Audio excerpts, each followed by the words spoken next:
Why have BMW stopped making cars like this? The BMW M3 500, it's a limited edition, it's got a V8 and of course the DCT gearbox. So would you say that everyone's still excited by these cars, or have people moved on? Let's find out. Now, if you're a BMW fanboy, you know what this is. This is the E92 M3. We of course have that 4-litre V8. You've got no hybrid systems and of course no turbos. This is the purest choice when it comes to having fun. And it's such a shame that they don't make cars like this anymore, because this car is all about the revs. Once you jump in and you go for your drive and you take it all the way to 8,000 RPM. Yes, I said it. We're gonna, no, we probably won't because Greg will kill me, but this car is all about the experience.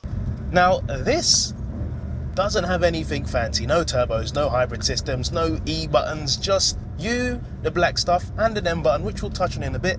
And in terms of instantaneous power, NA,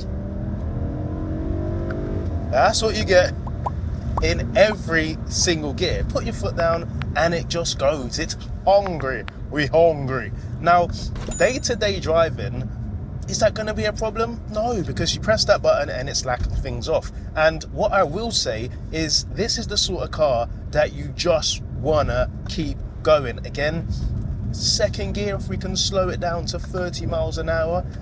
Oh, man. That sound just means keep on going. And keeping you going is this, the DCT gearbox, which is known to be quite aggressive. Now, you have got about 7 modes, or if I can see here, 5 modes to choose from. So you have drive, which means it automatically shifts for you, and you can change when it does that by changing these little arrows down here. The higher up you choose to set it, that means it's going to rev higher to the red line, and the lower down it'll shift earlier. Now in S mode, so if you whack it to the right or you just flick a paddle, it goes from D into the number of the gear that you're in.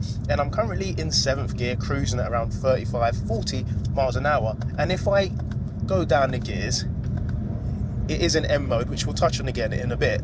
The first thing I notice is I've got 5 bars, which means if I try and shift up from 2nd into 3rd with decent throttle, it's quite snappy, and that's the race car feel you get with the DCT. But what I love about the DCT is that you have all of these modes, so I can dial it back a bit into, say, 2nd drive logic mode. I can go from 3rd to 4th here, and it's not as aggressive. 3rd gear and 4th, and it just slips into the next gear.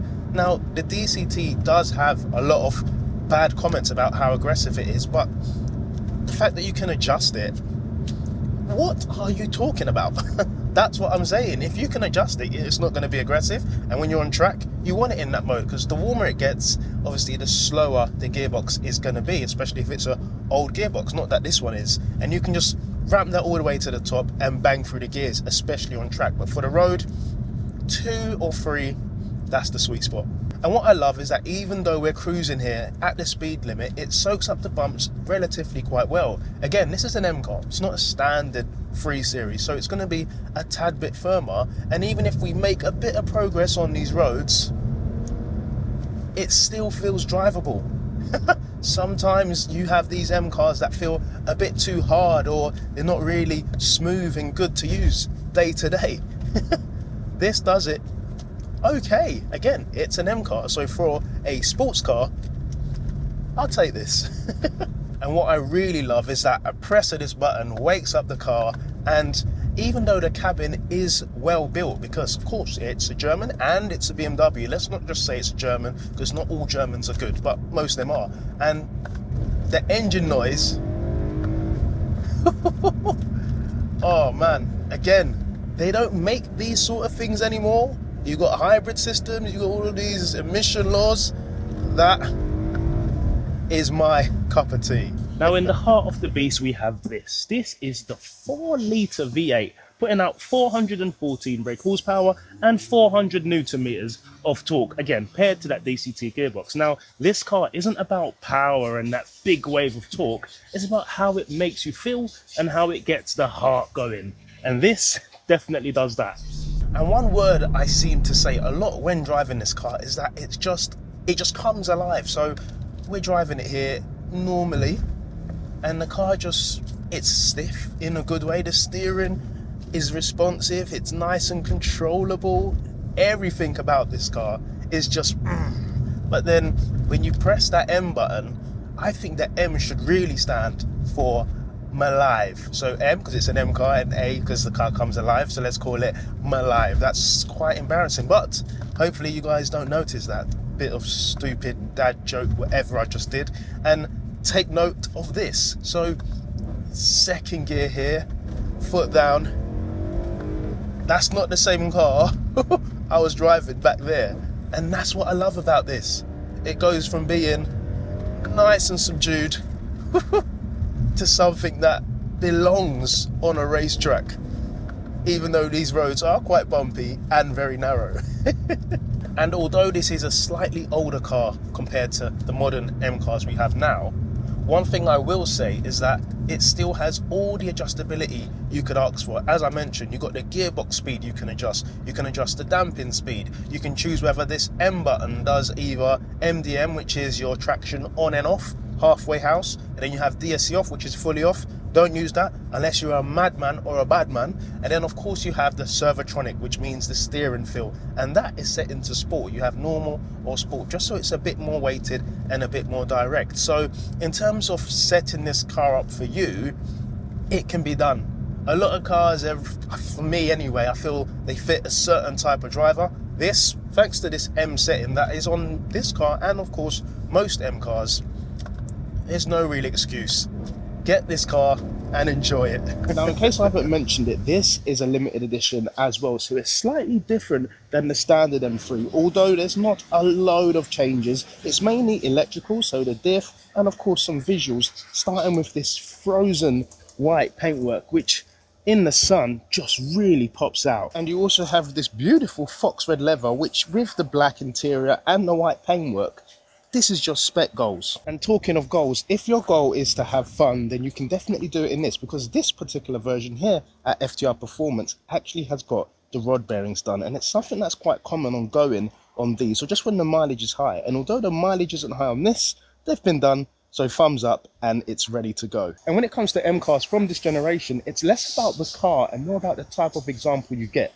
So pick one up like this. And now the trickiest thing for me is whether you pick this up or whether you pick up that, because that is kind of the car from the same sort of era, 2014 Mercedes C63 with the 6.3 litre.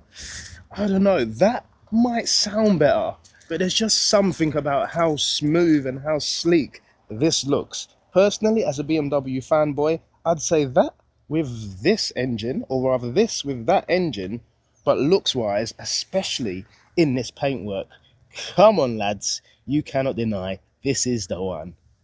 So does it feel special? From the outside, yes, of course, the frozen paintwork and all the other bits and bobs like the wheels, and of course just the general look of this car. It's a special car. Would I buy the limited edition over, say, the standard one? Maybe, maybe not. Some people like something that's quite collectible or an investment, but for me personally, if I had all the money in the world, I'm definitely buying this car. Because I don't, I would probably just get the standard one and enjoy it for what it is. Although this does of course have some special coding done to both the dampers and just the general drive of this car. I'm very happy with this. I just can't afford it. And would you say that this is better than the newer cars? I own an M4, which is the engine after this version of M3 and M4, and I'd happily take this engine over the S55. It sounds better, there's no crank hub issues, there's no turbo, so there's no turbo issues to have. Take my money every day of the week. And as much as it pains me to say this, this is the last of its kind. BMW won't make a car this size with this engine. It's going to have a hybrid, or it's going to have a turbo on it, or in some cases it's going to be a fully electric car. Now if that gets you going, then enjoy your life, mate, and never ever talk to me again, because this, that is what really gets the people going. Greg, I shifted up at 6.5 RPM. I promise. And talking of promises, I promise to continue to smash out content like this. If you guys smash the thumbs up button, subscribe if you're new to the channel, because I will see you in the next one. Take care and God bless.